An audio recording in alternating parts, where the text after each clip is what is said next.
नमस्ते ललिते देवी श्रीमत्सिंहासनेश्वरी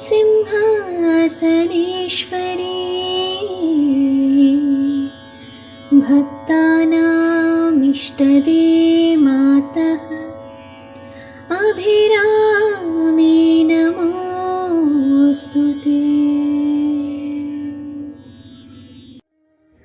ध्वनि வழங்கும் அபிராமி அந்தாதி சீரீஸின் இந்த பதிவு உயர் பதவியை அருளும் அபிராமி அந்தாதியின் 4ஆம் பாசுரம். இந்த சீரீஸோட 5ஆம் பதிவில் நாம் ஜீவாத்மா பரமாத்மாவை சென்றடைய பல பிறப்புகள் எடுக்கணும், ஒவ்வொரு பிறவியிலையும் ஒரு முக்கியமான விஷயத்தை ஜீவாத்மா கற்றுக்கொன்னு பார்த்தோம். இது இந்து மதத்தோட ஒரு ஆணித்தனமான நம்பிக்கை. பிறப்பு சுழற்சி அல்லது மறுபிறவின்னு சொல்லப்படுற இந்த கருத்தோட மற்றொரு கருத்தும் பின்னி பிணைஞ்சு இருக்கும். அதுதான் கர்மம். கர்மம்னா செயல். கர்ம வினைங்கிறது நாம் செஞ்ச செயல்களின் பலன். இந்து சமயத்தின்படி ஒவ்வொரு ஜீவனும் ஒரு பிறவியில் செய்கிற செயல்களின் கர்ம வினையோட ஒரு பலனாகத்தான் அந்த ஜீவாத்மாவோட அடுத்த பிறவி அமையும்னு சொல்லப்படுது. அதாவது இந்த பிறவியில் நம்ம எந்த மாதிரியான வேலைகளை செய்கிறோமோ அதோட பாவ புண்ணிய கணக்குகளுக்கு ஏற்ற மாதிரி நம்மளோட அடுத்த ஜென்மம் அமையும்னு நம்பப்படுது. இந்த மாதிரியான சமய கருத்துக்கள் ஒரு பக்கம் இருக்கட்டும். நாம் இப்போ வாழ்ந்துட்டு வர்ற உலகத்தில் இவை போல நம்பிக்கை சார்ந்த கருத்துக்களை விடவும் அறிவியலால் உறுதிப்படுத்தப்பட்ட கருத்துக்கள் தான் அதிகம் போற்றப்படுது.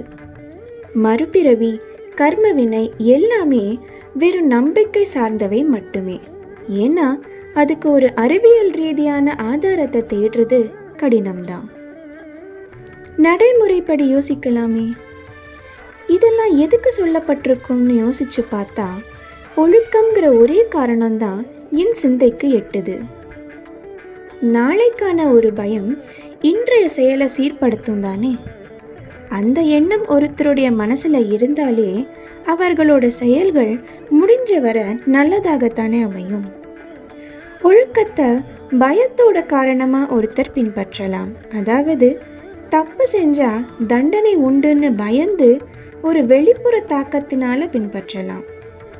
ஆனால் இதை விட சிறந்தது நம்மளை நாமே கண்காணித்து நமக்கு நாமே வழி நடத்திக்கிற செல்ஃப் டிசிப்ளினுங்கிற ஒரு சுய ஒழுக்கம்தான்.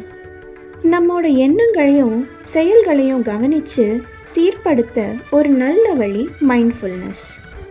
இந்த மைண்ட்ஃபுல்னஸை தியானம் மூலமாக நாம் அடையலாம். தியானத்தில் பல வகைகள் இருந்தாலும் பல சமயமார்களும் ஆசான்களும் உபதேசிக்கிற ஒரு வழி பக்தி மார்க்கம். அதாவது நமக்கு பிடிச்ச கடவுளின் உருவத்தை மனசில் நிறுத்தி நம்ம மொத்த எண்ணத்தையும் அங்கே வைக்கிறது. அபிராமப்பட்டரோட செயலும் அப்படிப்பட்டதாக தான் இருந்தது. 4ஆம் அந்தாதியில் அவர் மனிதரும் தேவரும் மாயாத, அதாவது அழியாத முனிவர்களும் வந்து சென்னி குனிந்து, சென்னினா தலை, அதாவது தலை குனிந்து வணங்கும் திருவடிகள் அம்மனோடதுன்னு பாடுறாரு. மனிதரும் தேவரும் மாயா முனிவரும் வந்து சென்னி குனிந்து தரும் சேவடி கோமளமே.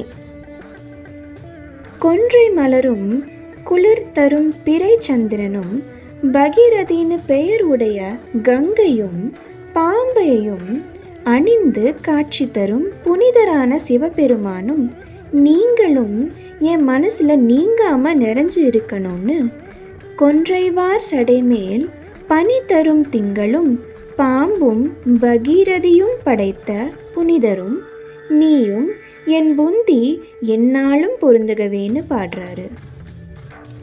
இந்த பதிகம் நாம் தினமும் பாடி வர வேலையில் இருக்கிற பிரச்சனைகள் நீங்கி கடவுளின் அருளால் பதவி உயர்வு கிடைக்கும்னு நம்பப்படுது. இந்த பதிகத்தை நம்ம கேட்கலாமா?